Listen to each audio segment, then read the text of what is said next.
it's the Anime here, and today we're gonna be doing a My Hero Academia spoilers on chapter 312. So yeah, with that, hit that shit.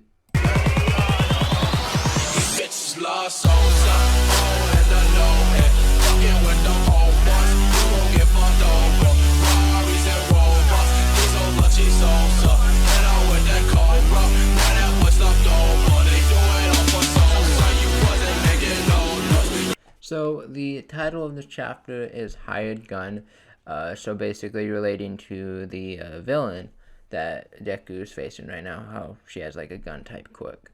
The chapter opens up with a flashback of Hawks and Deku having a talk. Hawks says that he doesn't need to worry much about One for All.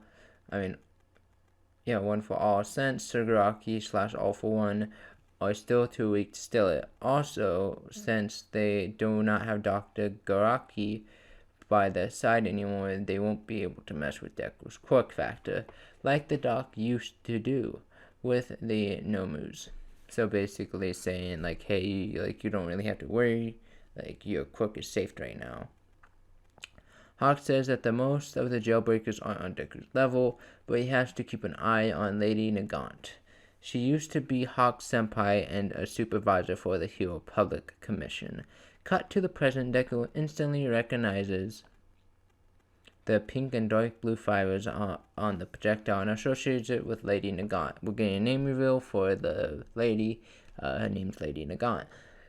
He tries to run using Black Whip while thinking about how he didn't win All Might or the top 3 because she broke his phone. So basically, he was calling All Might and Hawks and them, basically. And right before he could, Lady Nagant shot his phone. That was the thing he was holding in his hand. Before he was able to do anything, Lady Nagant hits him with a curve bullet. Deku's danger sense activates, but he could not react fast enough. So basically, yeah, Deku's danger sense, it's a really powerful thing. It could have something like that could like counter Lady Nagant's bullets, but at the same time, he's just not fast enough to react right now. He's not used to the quirk. You gotta remember, he just unlocked the quirk like not even like maybe a month ago. So he's still getting used to it, you know? Like he's good with it, but you know, dodging bullets, even though in like the first movie he was dodging bullets left and right without the quirk. But, you know, just that was done canon, so it doesn't matter. But with, you know, he's not fast enough to dodge bullets with danger sense yet. He probably is going to get to that level, but not right now. It might be even beyond this fight he gets to that level. We do not know. Deku's danger sense activates and could not react fast enough. Snipe said, so we're having Snipe talk here. Snipe said that person is crazy. If it wasn't for her, he would be the #1 long distance fighter. She can shoot up to 3-kilometer radius. Her quirk enables her to use a shape her bicolored hair like an epoxy putty into any kind of bullet. They revealed that her quirk is called a rifle. So basically, she can basically use any type of ammo with her hair, making it into like some type of putty, and then just being able to shoot it off like a gun. So yeah, Deku was trying to escape a 3-kilometer radius, and she started that it was the first time she had to fire the second bullet against someone. So basically, hey, like Deku's so strong as heck. He's like the strongest hero right now. The only one that could probably compete with him is Endeavor, but even then, you know, she hasn't have to fire a second bullet against anyone she's ever fought before. So this is just giving some credit to Deku. And honestly, you know, well deserved, you know. Fighting like probably one of the strongest villains out right now, you know, is a big deal. Overhaul seemed broken and kept saying father/boss. So basically, that person that we saw in the corner, it is confirmed to be Overhaul. Overhaul's back in the story, even though he's kind of crippled right now and kind of slightly insane. Lady Nagant told him to hide because the target will come. She thought to herself maybe she should have left Overhaul. She only brought Overhaul because he also was a fellow victim of Hero Society. She flashbacks to when she met All for One. After the jailbreak, she expressed her nostalgia of having to investigate All for One. So basically, she was part of an All for One investigation. He told her that he wants her to bring a student that would probably leave UA and move independently. Bro, All for One, he's playing some 3D chess, man. he's playing some real 3D chess here. He's like, yeah, man, like Deku, he's probably not gonna stay. He's probably gonna go out and find his own. So we're gonna go kidnap him. It's gonna be all right.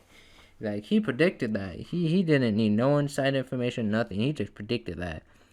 Lady Nagant refused at first because the other jailbreakers only needed to go on a rampage in order to be released. So why did she have to do an extra difficult job? All for One explained that as long as the kid is still around, the society that Lady Gaga dreamt of will never come true. All for One then offered her a contract by giving her a quirk, which is Airwalk in the last page, so she will execute this order. End of chapter. So basically, yes, Lady Gaunt does have a second quirk now, Airwalk. I believe this is the one that we saw against All Might, where basically what's his face? All for One just floated up. So it's just like a float quirk, which could prove useful. I can kind of see how it can be useful to get like more range on an enemy by, not having to like shoot through buildings and stuff. So honestly, this was a very short spoiler, by the way. Sorry about it, but it's just a very short spoiler. But yeah, so the things that we can pull from this is that we have basically Overhaul back in the story. We have the name of Lady Nagant, what her role is, and why she's a villain, and how strong she is, which is Seward is one of the strongest villains right now. And honestly, Deku has a fight on his hands, it seems. Like, honestly, I feel like he's going to come out on top, because obviously he's the main protagonist, and Lady Nagant, she's powerful, but Deku might pull out, like, one of his new quirks that we haven't seen, one of the two new quirks.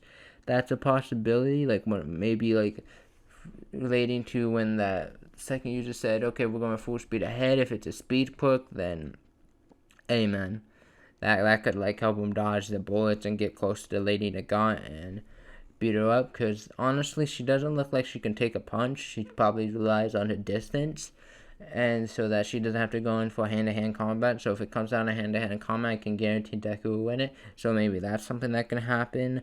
Honestly, I don't know. And Overhaul, I don't know how he's going to play in the story, because he doesn't have his quirk unless somehow he's able to grow his arms, and then it becomes Lady Nagant and Overhaul versus Deku, which would spell a lot of trouble because Overhaul is overpowered as heck. And Deku can't use 100% of his power, which he needed against Overhaul, but it's possible, but we'll see. So yeah, that was the spoilers for this chapter. If you enjoyed this video, like, subscribe, or not, you have your free will. And yeah, with that, see you anyway. Signing off.